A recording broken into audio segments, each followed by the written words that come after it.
The morning was quiet when the workers arrived, ropes and tools in hand. Their task seemed simple: move the Virgin Mary statue to another place. But the moment they tried, something felt wrong. The ropes went taut, the ground trembled, yet the statue stood as if the earth itself refused to release her. Some men scoffed, others muttered under their breath, but then the crowd began to gather. Old women clutched their rosaries, whispering prayers. Children stared wide-eyed, sensing a weight in the air they couldn't explain. Every effort failed. Trucks strained, chains snapped, sweat dripped into silence. The Virgin Mary wouldn't move. It wasn't stone holding her in place. It was something else, something divine. And when the truth of why she remained was finally revealed, it left every believer in tears, and every skeptic frozen in awe. Stay with me until the end, because what happened next will touch your heart in ways you never imagined. Before we begin, don't forget to like this video, hit subscribe, and comment where you're watching from. Now, let's get started. This story begins in the rolling hills of northern Portugal, where the village of Santa Esperança has stood for over 3 centuries. It's one of those places that time seems to have forgotten, where cobblestone streets wind between whitewashed houses and the scent of fresh bread drifts from bakery windows each morning. The villagers have simple lives. Farmers tend their vineyards, children play in dusty squares, and every evening you can hear the church bells calling the faithful to prayer. But at the heart of this village stands something extraordinary. On a small rise overlooking the main square, surrounded by olive trees and wildflowers, there's a statue of the Virgin Mary that has watched over Santa Esperança for nearly 200 years. She's carved from pure white marble, her arms outstretched in blessing, her face turned toward the heavens with an expression of such peace that visitors often stop mid-sentence when they first see her. The locals call her Nossa Senhora da Esperança, Our Lady of Hope, and for generations, she has been more than just a religious monument.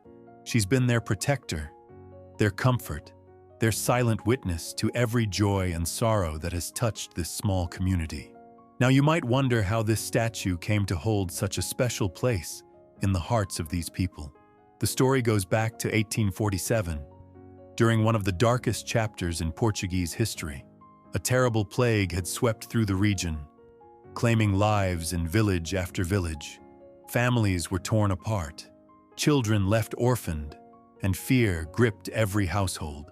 The people of Santa Esperança watched helplessly as the disease crept closer to their borders, knowing that when it arrived, many of them would not survive. It was then that Father Antonio, the village priest, made a desperate decision. He gathered the remaining townspeople in the church and proposed something that would require tremendous sacrifice from everyone. They would pool their meager savings, money meant for food, for medicine, for basic survival, and commission a statue of the Virgin Mary. Not just any statue, but one carved by the finest artisan they could find, made from the purest marble, and blessed with every prayer their hearts could offer. The villagers didn't hesitate. Widows donated their wedding rings, farmers sold their last livestock, children emptied their small treasures onto the altar. In just 3 days, they had raised enough money to hire João Santos, a master sculptor from Lisbon, whose work adorned the greatest cathedrals in the land. João arrived in Santa Esperança expecting to find a commission like any other. But when he saw the desperation in these people's faces, when he understood that they had given everything they had for this statue, something changed in his heart. He worked for 3 months straight, sleeping in the church, eating whatever food the villagers could spare, pouring his soul into every chisel stroke. When the statue was finally completed, the entire village gathered for its blessing. Father Antonio sprinkled holy water on the marble surface while the people knelt in the dirt, many of them weeping. As the final prayer was spoken, something remarkable happened. The clouds that had hung over the village for weeks suddenly parted, and a shaft of golden sunlight fell directly onto the statue's face. That very night, the plague stopped its advance.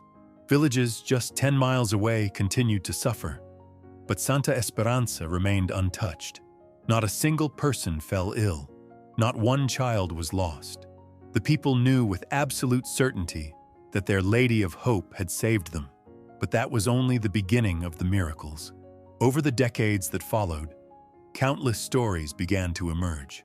Maria Santos, barren for 15 years of marriage, prayed before the statue for 9 consecutive nights and conceived her first child. Young Pedro Oliveira, paralyzed from the waist down after a farming accident, crawled to the statue's base and walked home on his own 2 feet. During the Great Drought of 1892, when crops withered and wells ran dry across the region, the villagers held a procession around the statue, and that very evening, rain fell for the first time in 4 months. The stories spread beyond the village boundaries. Pill towns, Thengrims began arriving from across the country, and eventually from around the world. They came seeking healing, seeking hope, seeking answers to prayers that seemed impossible, and many of them found what they were looking for. The statue became the beating heart of Santa Esperanza. Mothers brought their newborns to be blessed beneath her gaze. Couples exchanged wedding vows in her shadow. The dying came to find peace in their final hours. And somehow, in that sacred space, death seemed less frightening. But perhaps the most powerful testimony came from the children of the village. Generation after generation grew up playing at the statue's base, learning their first prayers while gazing up at her serene face. They would leave flowers picked from the hillsides, small drawings made with careful hands, and whispered secrets that only she could hear. As these children grew into adults and eventually became grandparents themselves, they never forgot the comfort they had found in her presence. They would bring their own children and grandchildren, continuing an unbroken chain of faith that stretched back nearly 2 centuries. By the time our story reaches the present day, the statue of Nossa Senhora da Esperança had become far more than a religious monument. She was woven into the very identity of Santa Esperança, as essential to the village as the air its people breathed, which makes what happened next all the more shocking. In recent years, Portugal has been modernizing rapidly. Ancient villages that once seemed frozen in time now find themselves connected to bustling cities by new highways and high-speed rail lines. Tourism has exploded, bringing prosperity to some regions while fundamentally changing others. For Santa Esperança, this modernization brought both opportunities and challenges. The village's remote location, once a barrier to visitors, suddenly became accessible through a proposed new highway that would cut travel time from Lisbon in half. Regional development officials saw enormous potential in transforming this quiet farming community into a major pilgrimage destination. The plans were ambitious: a modern visitor center with parking for hundreds of tour buses, hotels and restaurants to accommodate the influx of tourists, gift shops selling religious artifacts and local crafts, even a cable car system to carry elderly and disabled visitors up to the statue without the need for the traditional uphill walk. To most villagers, these developments sounded like answered prayers. After generations of struggling to make ends meet through farming alone, they could finally prosper by sharing their beloved Lady of Hope with the world. Young people who had left for the cities might return home to run family businesses. Children could receive better education with the increased tax revenue. But there was one significant problem with the development plan. The statue's current location, while perfect for intimate prayer and reflection, was completely inadequate for large-scale tourism. The narrow pathways couldn't handle crowds. The surrounding olive grove would need to be cleared for parking. Most critically, the statue herself stood directly in the path of the proposed cable car route. The solution, according to the development committee, was obvious and straightforward. They would carefully relocate Nossa Senhora da Esperança to a new, purpose-built shrine just 500 meters away. The new location would offer better accessibility, improve lines Ford S photography, and adequate space for the thousands of visitors they expected to arrive each year. The relocation would be handled by professionals, they assured the villagers, experts who had moved priceless artifacts from museums around the world. The statue would be treated with the utmost care and reverence. They might even improve her setting, adding beautiful landscaping and perhaps a small chapel where people could pray in comfort. To the development officials, this seemed like a win-win solution. The village would prosper, pilgrims would have better access to their beloved shrine, and the statue would be preserved for future generations in an even more magnificent setting. They couldn't have been more wrong about how the people of Santa Esperanza would react to this proposal. When word of the relocation plan first spread through the village, the response was immediate and visceral. It wasn't anger exactly, but something deeper, something that came from a place of profound spiritual conviction that outsiders couldn't begin to understand. You see, to the villagers, Nossa Senhora da Esperança wasn't just positioned on that hillside by chance. She had chosen that exact spot during their darkest hour, when the plague threatened to destroy everything they held dear. The ground beneath her feet had been consecrated by 2 centuries of prayers, tears, and miracles. Moving her would be like trying to relocate their own souls. The elderly gathered first, as they always did when something threatened the sacred rhythms of their world. Maria Fernandez, 83 years old and bent with arthritis, hobbled from her small house near the church square. Her weathered hands gripped a wooden rosary that had belonged to her grandmother, the same grandmother who had witnessed the statue's first miracle during the plague years. Behind her came Antonio Silva, the village baker, flour still dusting his apron from the morning's work. Then Teresa Oliveira, the schoolteacher, leading a small group of wide-eyed children who had been dismissed early when word spread that something momentous was about to happen. One by one, they climbed the familiar stone steps that wound up the hillside, their feet knowing every crack and curve by heart. By the time the sun reached its peak, nearly 200 people had assembled around Nossa Senhora da Esperança. They formed a human circle, some standing, some kneeling, some sitting on the grass with their backs against the ancient olive trees. No one had organized this gathering. No one had sent messages or made phone calls. They had simply come, drawn by an instinct deeper than conscious thought. The development officials arrived precisely at noon, just as they had promised. 3 black cars wound their way up the narrow access road, followed by a truck carrying equipment and a small crane. The contrast was stark and unsettling. The villagers in their simple clothes, many holding candles despite the bright daylight, watched as men in expensive suits emerged from air-conditioned vehicles. Dr. Miguel Santos, the lead project coordinator, stepped forward with a clipboard and a confident smile. He was a man accustomed to managing complex logistics, someone who solved problems with efficiency and professionalism. To him, this was simply another item on a very long checklist. Relocate statue. Check the box. Move on to the next task. But as he surveyed the scene before him, his confidence wavered slightly. He had expected perhaps a dozen people, maybe some local officials and a priest to oversee the blessing of the new location.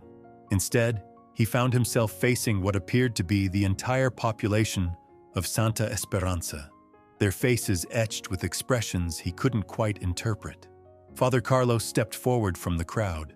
At 65, he had served this parish for nearly 30 years, baptizing children who were now parents themselves, offering last rites to grandparents whose own grandparents had prayed before this same statue. His voice was calm but firm as he addressed the officials.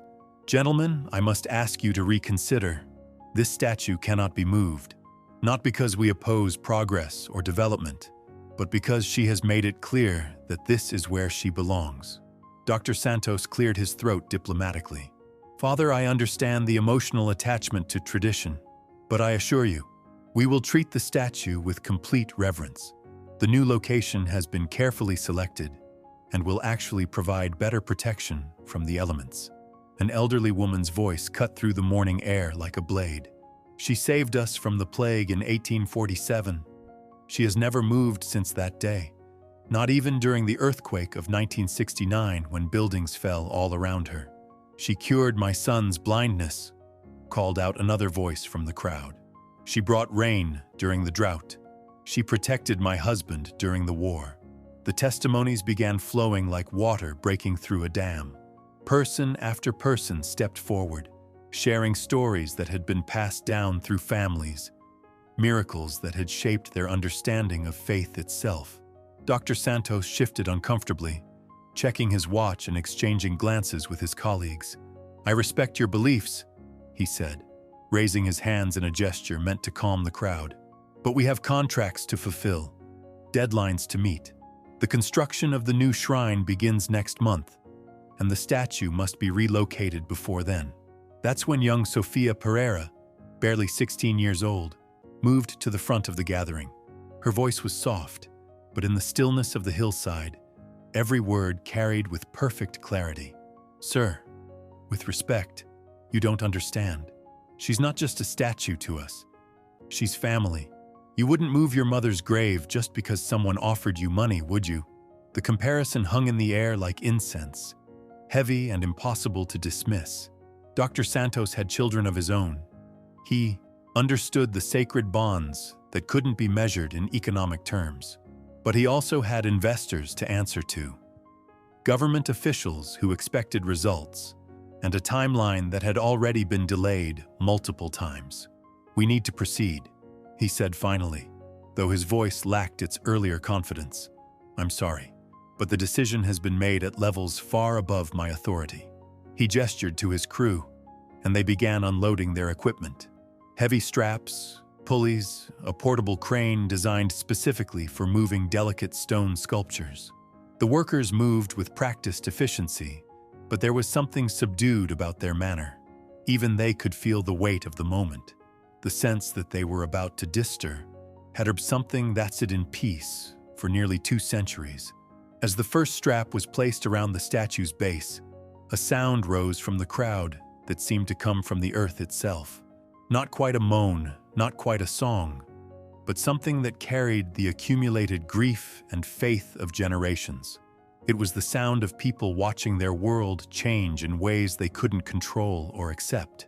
The crane operator, a man named João who had moved statues from dozens of churches during renovation projects, positioned his machine and tested the controls. Everything functioned perfectly. The weather was ideal, with no wind to complicate the lift. The statue itself showed no visible damage or structural weakness that might cause problems. Yet as he engaged the hydraulics and began to apply tension to the cables, something felt wrong. The gauge showed proper pressure. The engine ran smoothly, but the statue didn't budge, not even slightly. It was as if the marble had grown roots that extended deep into the bedrock below. João increased the power gradually, following safety protocols he had learned over 20 years of experience. The cables stretched taut. The crane arm tilted with the load, but still nothing moved. Sweat began to bead on his forehead despite the cool morning air. "Maybe we need to dig around the base first," called one of the ground crew. "Could be that the foundation is deeper than we thought." But before anyone could respond, a child's voice pierced the tension. "Look at her face." Every eye turned toward the statue, and what they saw defied rational explanation. Nossa Senhora de Esperança's marble features, which had remained unchanged for nearly 200 years, seemed somehow different.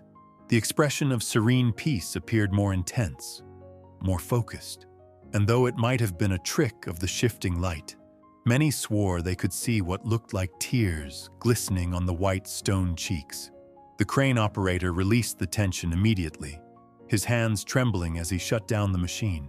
In the sudden silence that followed, not even the birds seemed willing to break the spell that had settled over the hillside. Dr. Santos approached the statue himself, his clipboard forgotten in his sweaty palm. As a man of science and logic, he searched for reasonable explanations.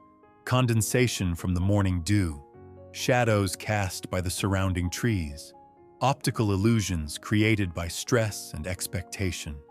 But deep in his heart, in a place he rarely acknowledged anymore, he remembered being 7 years old in his grandmother's kitchen, listening to stories of saints and miracles while the scent of fresh bread filled the air. He remembered believing in mysteries that couldn't be solved with mathematics or engineering.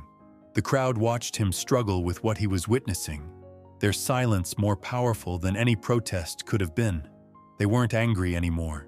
They were simply waiting, with the patience of people who had learned to trust in forces greater than human understanding.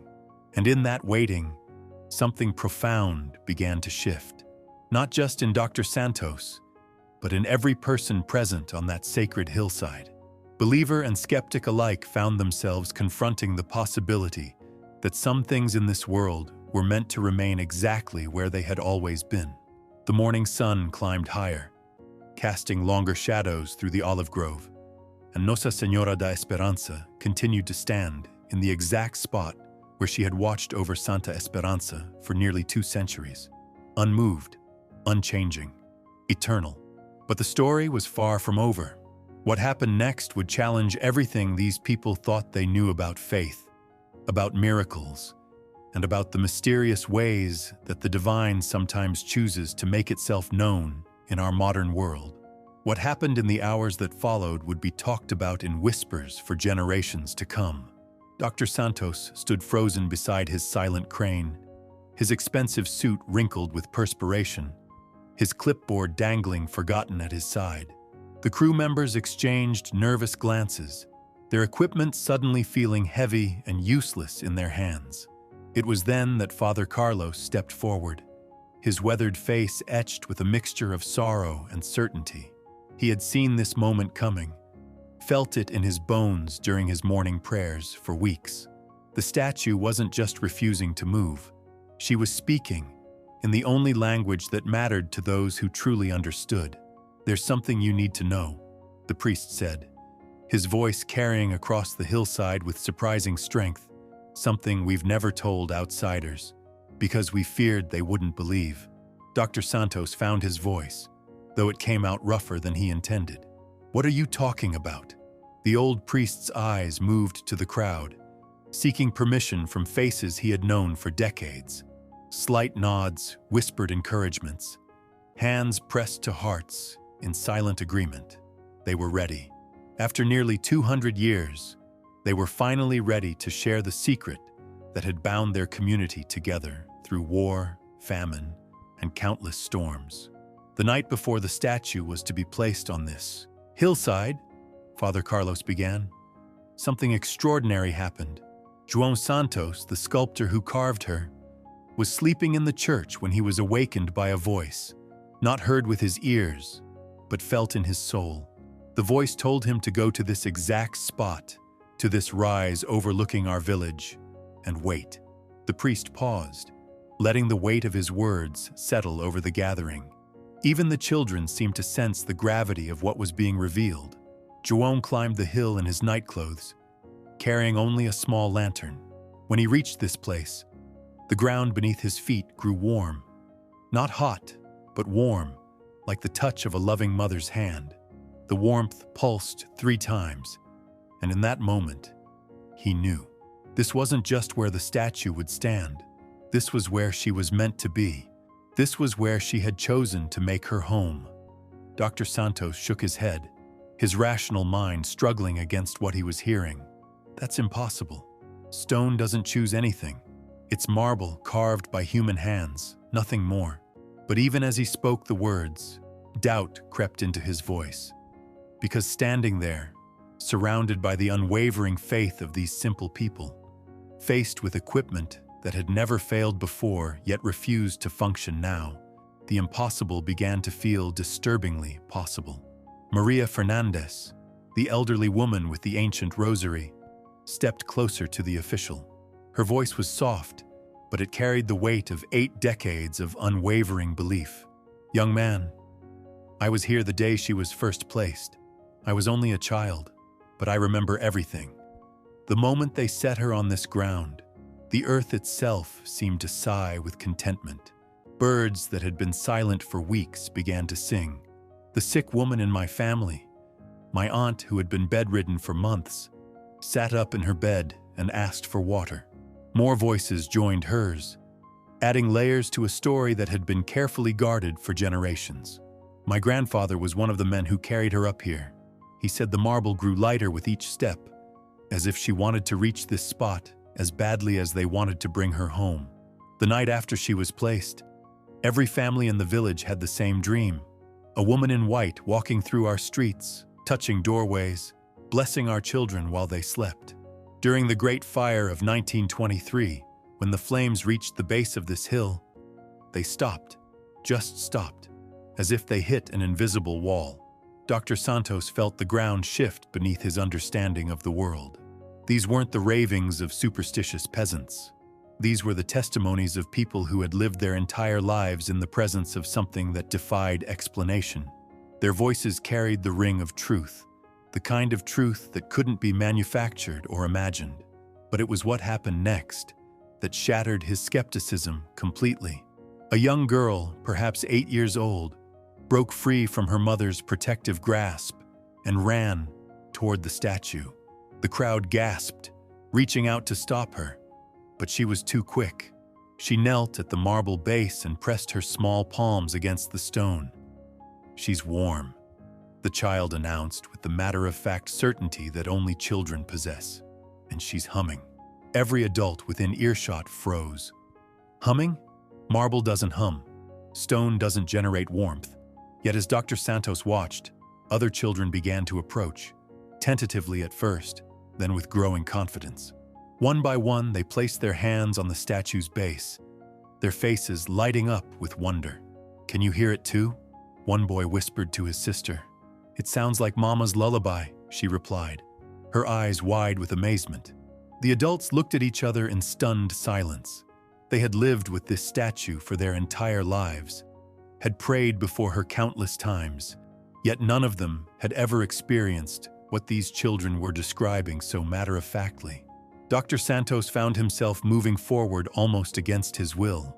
His hand trembled as he reached toward the marble base, every rational fiber of his being screaming that this was madness. Stone was stone. Sculpture was sculpture. There were laws of physics, principles of engineering, boundaries between the possible and impossible. His palm made contact with the marble. The warmth hit him like a gentle wave, spreading up his arm and into his chest. And beneath that warmth, so faint he almost convinced himself he was imagining it, came a sound. Not quite music, not quite voice, but something that seemed to resonate in his bones rather than his ears. Something that spoke of comfort, of protection, of love so vast and patient that human minds could barely comprehend it. He jerked his hand back as if burned, staggering backward until he collided with his abandoned clipboard. The papers scattered in the morning breeze, development plans and construction schedules dancing away across the hillside like autumn leaves. "This isn't possible," he whispered, but his voice held no conviction, because he had felt it. Whatever it was, wherever it came from, he had felt it as surely as he felt his own heartbeat. The crane operator, João, had been watching this entire exchange with growing unease. He was a practical man, someone who understood leverage and weight distribution, who had never encountered a job his equipment couldn't handle. But now, looking at his machine sitting silent and useless beside a statue that radiated impossible warmth, he felt something crack inside his certainty about how the world worked. "Sir," he called to Dr. Santos, his voice hoarse. "Maybe we should try again tomorrow. Maybe the hydraulics need time to—" He never finished the sentence, because at that moment, as if responding to his words, every piece of equipment on the hillside began to shut down simultaneously. Not malfunction, not break, but simply power off with the gentle finality of machines being tucked in for the night. The generators fell silent. The crane's engine died with a soft sigh. Even the digital displays on the control panels went dark, though their batteries had been fully charged that morning. In the sudden quiet, the only sounds were the whisper of wind through olive leaves and the distant toll of church bells marking the noon hour. Dr. Santos stood in the center of this technological graveyard, his mind reeling as he tried to process what had just occurred. Equipment worth hundreds of thousands of euros, maintained by experts, operated by professionals with decades of experience, had simply chosen to stop working, all at once, all without explanation. But the children continued to play at the statue's base, their laughter ringing clear and pure in the mountain air. They showed no surprise at what had happened, no fear of the mysterious forces at work around them. To them, this was simply their lady protecting her home in the way she had always protected their village. Father Carlos approached Dr. Santos with gentle eyes and a knowing smile. She's not being stubborn, you understand. She's not angry or vengeful. She simply knows where she belongs, and she's trying to help you understand as well. The priest gestured toward the crowd of villagers, who had begun to kneel in the grass around the statue. Their voices rose in prayer, not pleading or desperate, but filled with gratitude and peace. They weren't praying for the statue to stay. They were thanking her for making her intentions so beautifully, unmistakably clear. "What am I supposed to tell my supervisors?" Dr. Santos asked, his professional composure finally cracking completely. "How do I explain this in a report?" Father Carlos placed a weathered hand on the younger man's shoulder. "Perhaps the real question isn't what you'll tell them, but what she's trying to tell you." As if in response to the priest's words, a cloud drifted across the sun, casting the hillside in gentle shadow. But somehow, impossibly, the statue itself remained bathed in soft, golden light. Light that seemed to come from within the marble rather than from above. Dr. Santos felt his knees buckle, not from weakness, but from the overwhelming presence of something far greater than his ability to comprehend. He found himself kneeling in the grass beside villagers he had dismissed as simple and backward just hours before, tears streaming down his face as understanding finally began to dawn. The Virgin Mary statue wasn't refusing to move out of stubbornness or spite. She was refusing to move because this hillside, this village, these people needed her exactly where she was. She had chosen this place during their darkest hour, and she would not abandon them now, no matter how reasonable the arguments for relocation might seem. But the most profound revelation was yet to come, hidden in the archives of the local church, waiting to transform this already miraculous day into something that would challenge everything anyone thought they knew about faith, destiny, and the mysterious ways that heaven sometimes chooses to touch the earth. As Dr. Santos knelt in the grass, his expensive suit stained with earth and tears, Father Carlos disappeared into the small stone church that stood at the base of the hill. The priest moved with purpose through the shadowed interior, his footsteps echoing off ancient walls that had witnessed nearly 2 centuries of prayers and confessions. Behind the altar, hidden in a wooden cabinet that few had reason to open, lay the parish records that held secrets no outsider had ever been permitted to see. The leather-bound book creaked as Father Carlos opened it, his fingers trembling slightly as he turned pages yellowed with age. These weren't just administrative records. They were the sacred chronicles of miracles, testimonies written in careful script by priests who had served this community across the generations. And buried within these pages was an account that would explain everything that had transpired on the hillside that day. Meanwhile, the crowd around Nossa Senhora da Esperança had grown larger. Word of the morning's events had spread through the village like wildfire, carried by children who had run home with breathless accounts of warm marble and humming stone. Shopkeepers closed their stores early. Farmers abandoned their afternoon tasks. Even the postal delivery van sat forgotten on the main road as its driver climbed the familiar stone steps to witness what everyone was calling a miracle. But it wasn't celebration that filled the air. It was something deeper, more profound, a sense of recognition, as if the entire community was remembering something they had always known but never fully understood. The statue hadn't just refused to move. She had revealed herself, shown her true nature to anyone willing to see. Young Sofia Pereira sat cross-legged in the grass, her school uniform wrinkled from kneeling. She had been the one to compare the statue to family, to speak of her as more than carved stone. Now, as she watched Dr. Santos struggle with everything he thought he knew about the world, she felt a strange mixture of sadness and hope. Sadness for those who lived their lives believing only in what they could measure and control. Hope that perhaps, sometimes, the impossible could break through and remind them of greater truths. My grandmother used to say that miracles aren't about changing the world, Sophia whispered to her younger brother, who sat beside her braiding grass into small crosses. They're about helping us see the world as it really is.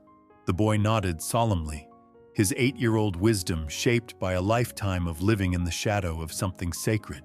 He had never questioned why birds seemed to sing more sweetly near the statue, or why flowers bloomed out of season in the surrounding grove. These things simply were, as natural as sunrise or rain.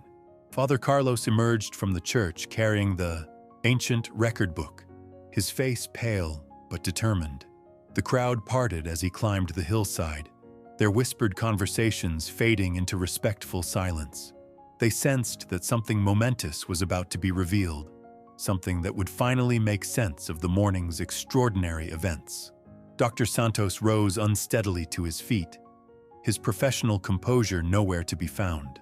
Dirt clung to his knees, and his perfectly styled hair hung in disarray, but his eyes were clear now, no longer clouded by skepticism or the arrogance of assumed superiority. He had felt the impossible, and it had changed something fundamental in his understanding of existence. "There's something you need to know," Father Carlos announced, his voice carrying clearly across the hillside. "Something that has been kept in our church records for over a century, waiting for the right moment to be revealed." He opened the leather-bound book, its pages rustling like autumn leaves in the mountain breeze. The gathered crowd leaned forward, children climbing onto their parents' shoulders for a better view, elderly faces creased with anticipation. In 1923, during the Great Fire that nearly consumed our village, Father Miguel wrote something in these records that was never meant for outside eyes. He documented not just the miracle of the flames stopping at this hill, but the reason behind it. The priest's finger traced lines of faded ink, words written by a man long dead, but whose faith lived on in these carefully preserved testimonies. The night before the fire reached our borders, Father Miguel had a vision. He saw Nossa Senhora da Esperança step down from her pedestal and walk through our streets, her marble robes flowing like living fabric. She moved from house to house, touching doorways, blessing sleeping children, marking our village as her own. When the flames came, they could not cross the boundaries she had drawn with her own presence. A collective gasp rose from the crowd. They had heard fragments of this story passed down through families, but never the complete account, never with the authority of official church records behind it. Father Carlos turned another page, his voice growing stronger with each word. But that's not all. Father Miguel wrote that in his vision, the statue spoke to him. She told him that this hillside was not just where she had been placed, but where she had chosen to dwell, that her spirit had claimed this ground as surely as any deed or title, and that as long as the people of Santa Esperança needed her protection, she would never leave this place. Dr. Santos felt his knees threatening to buckle again. Everything he had witnessed that morning suddenly made perfect sense. The equipment failures, the impossible warmth, the children's innocent testimonies about Hummingstone. The statue wasn't just refusing to be moved. She was asserting her rightful claim to the ground where she had watched over this community for nearly 2 centuries. But Father Carlos wasn't finished. There was one more entry, one final piece of the puzzle that would complete their understanding. In 1969, after the earthquake that damaged so many buildings in our region, Father Antonio made his own entry in these records. He wrote that Nossa Senhora da Esperança was the only structure in the entire valley that showed no damage whatsoever. Not a chip in the marble, not a crack in the foundation. But more than that, Several families reported that during the worst of the tremors, they saw a soft light emanating from the statue, visible even in daylight. The priest closed the book carefully, holding it against his chest like a precious treasure. 3 different priests, across 3 different generations, all documented the same truth. This statue is not merely a representation of the Virgin Mary. She is a dwelling place, a chosen sanctuary, where the divine has made its home among us. The silence that followed was profound, broken only by the whisper of wind through olive branches and the distant sound of church bells marking the afternoon hour. Even the children seemed to grasp the magnitude of what had been revealed, their young faces solemn with understanding beyond their years. Dr. Santos looked at his silent equipment, at the scattered papers that had once seemed so important, at the faces of people whose faith had just been vindicated in the most dramatic way possible. His entire worldview had been shattered and rebuilt in the space of a single morning. Everything he thought he knew about reality, about the boundaries between the natural and supernatural, lay in ruins at his feet. "What happens now?" he asked, his voice barely above a whisper. Maria Fernandez, the elderly woman with the ancient rosary, stepped forward. Her weathered face was radiant with joy, tears streaming freely down her cheeks. "Now you understand what we have always known. She stays because this is where she belongs. She stays because this is where she is needed. She stays because love like hers doesn't abandon the people it has sworn to protect." The crowd began to disperse slowly, reluctantly, as if leaving might somehow diminish the miracle they had witnessed. But they would return tomorrow, and the day after that, and for all the days to come.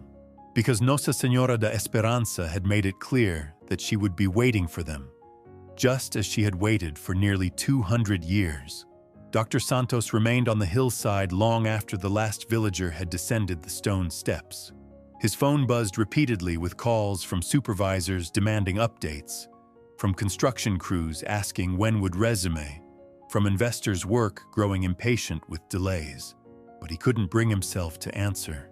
How could he explain what had happened here? How could he put into words the transformation that had occurred not just in his understanding of this project, but in his understanding of existence itself?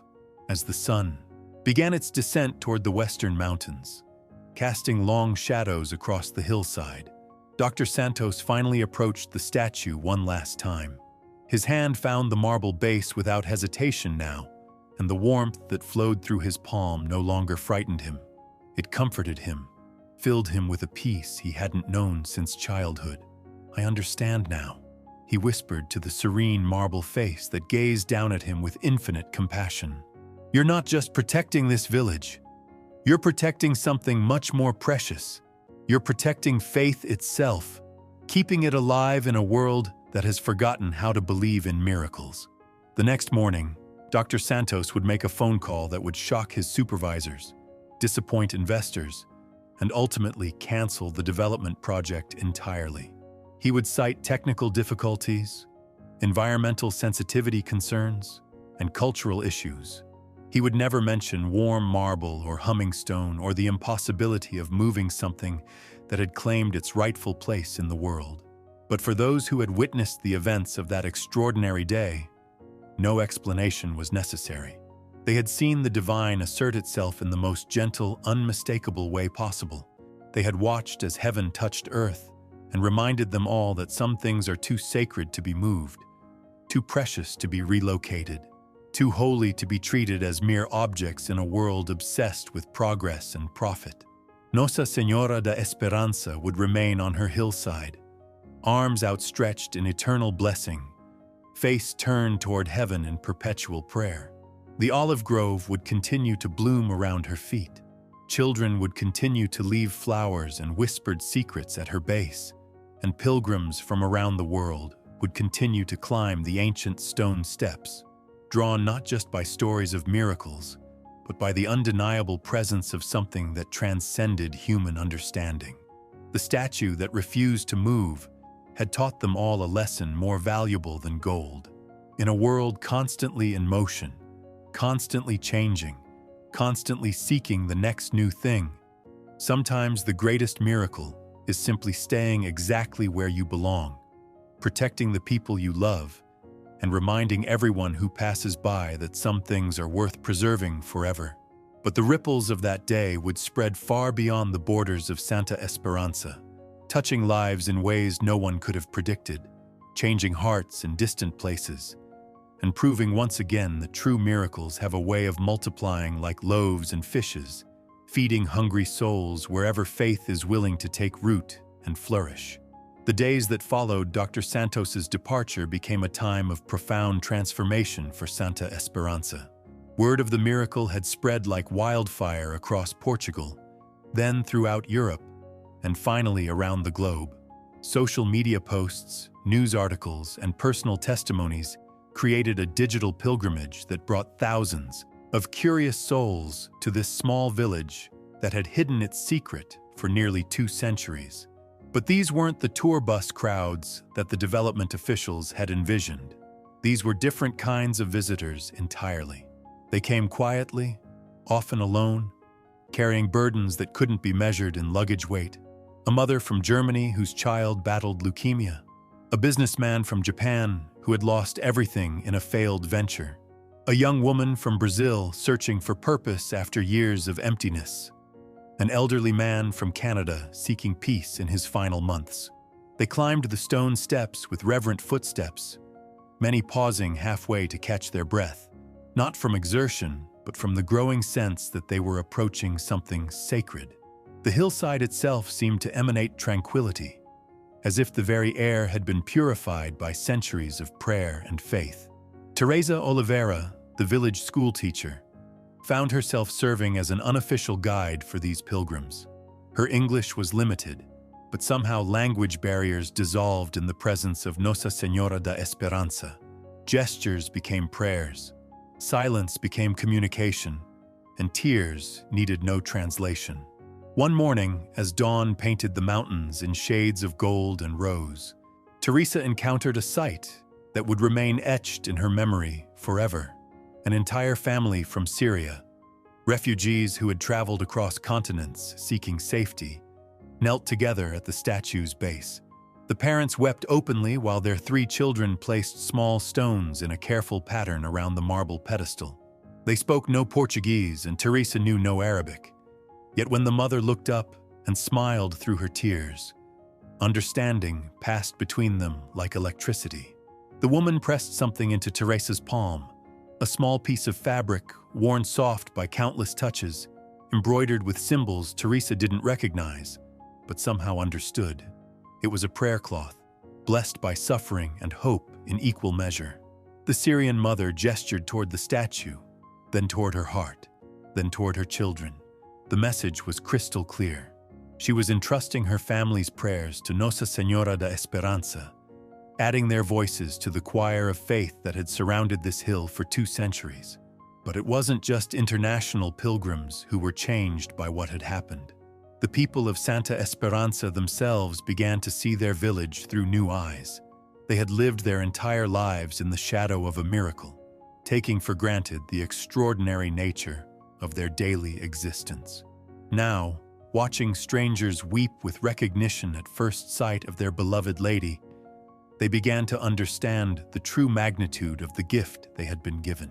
Young Sofia Pereira, who had spoken so eloquently to Dr. Santos about moving family graves, found herself drawn to the hillside every afternoon after school. She would sit in the grass with her homework, solving mathematics problems while pilgrims prayed nearby, writing essays about Portuguese history while miracles unfolded at her feet. The juxtaposition should have felt strange, but instead it felt perfectly natural. This was her classroom now, where the lessons that mattered most couldn't be found in any textbook. One evening, as purple shadows stretched across the valley, Sophia witnessed something that challenged even her young faith.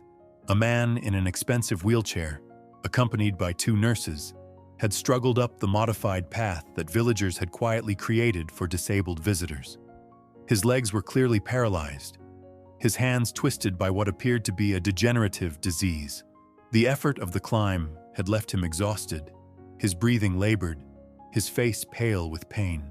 But when he finally reached the statue's base, something extraordinary occurred. The man's eyes, which had been clouded with suffering, suddenly blazed with an inner light. His twisted hands slowly straightened as he reached toward the marble, and when his fingertips made contact with the warm stone, his entire body seemed to sigh with relief. The pain lines in his face smoothed away, replaced by an expression of such profound peace that Sophia felt her own heart skip a beat. The man didn't leap from his wheelchair. He didn't throw aside his medical equipment in a dramatic display of healing. But something fundamental had changed in him, something that went deeper than physical restoration.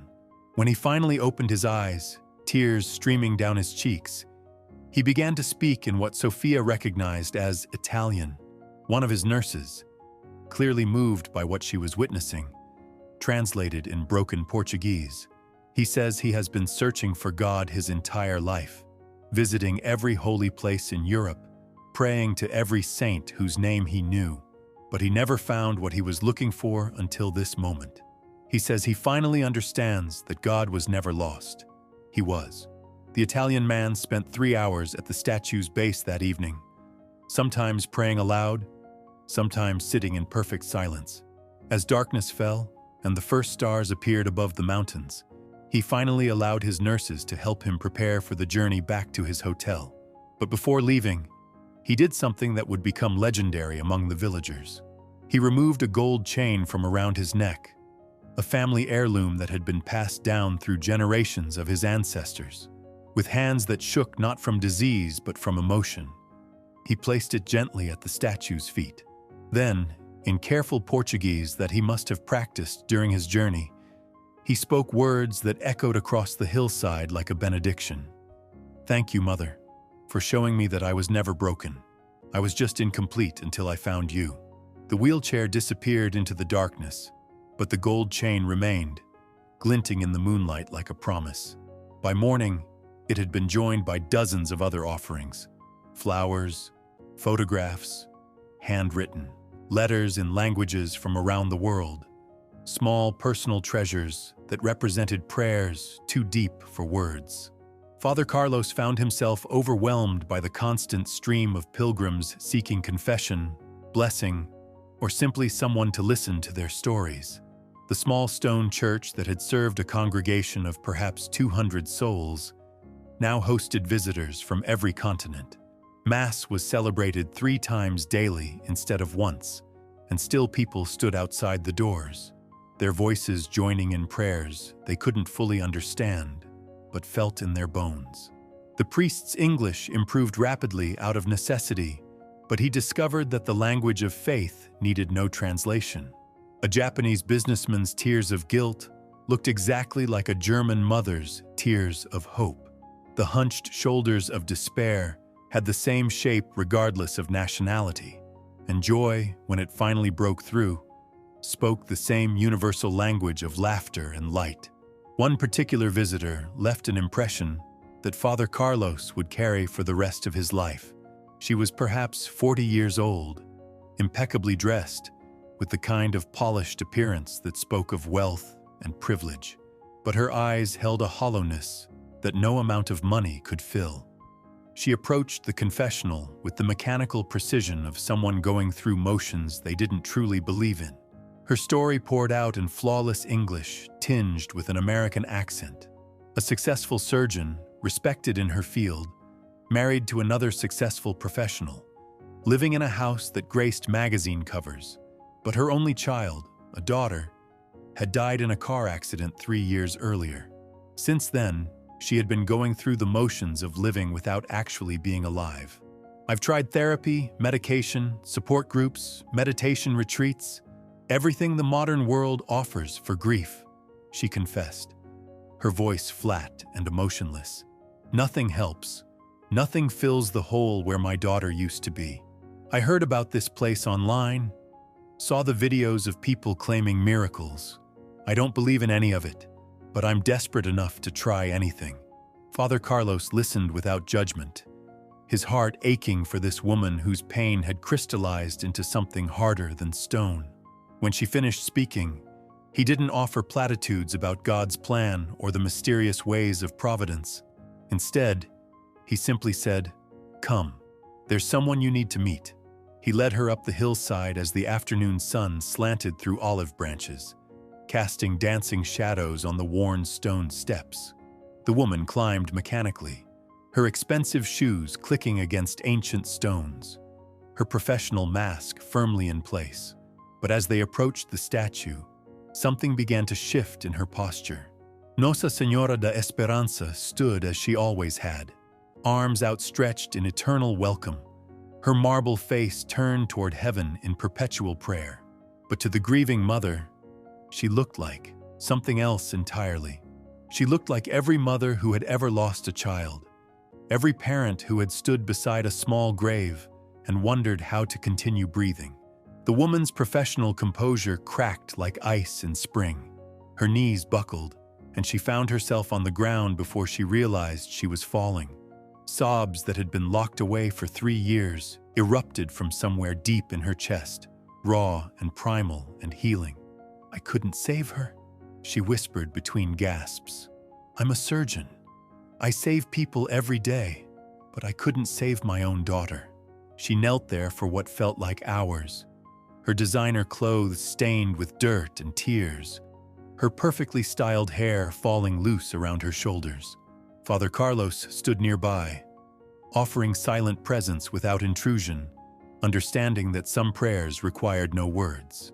When that American surgeon finally rose from the dirt beside Nossa Senhora da Esperança, something miraculous had occurred. Not the kind of miracle that makes headlines or defies natural law, but the deeper miracle of a heart learning to beat again after being frozen in grief. She would return to her life, her practice, her empty house, but she would carry with her the understanding that some love transcends even death. Today, Santa Esperança continues to welcome pilgrims from every corner of the earth. The development project was quietly canceled. The investors found other opportunities, and the village discovered something more valuable than tourism revenue. They found their purpose as guardians of a mystery that reminds the world that some things cannot be moved, cannot be relocated, cannot be improved upon by human planning. Nossa Senhora da Esperança still stands on her hillside, arms open to embrace anyone who climbs those ancient stone steps. The marble remains warm to the touch. The gentle humming continues for those with ears to hear, and every sunrise still finds her face turned toward heaven in eternal prayer. Because in the end, the statue that refused to move taught everyone the most important lesson of all. Sometimes the greatest miracle isn't changing your circumstances.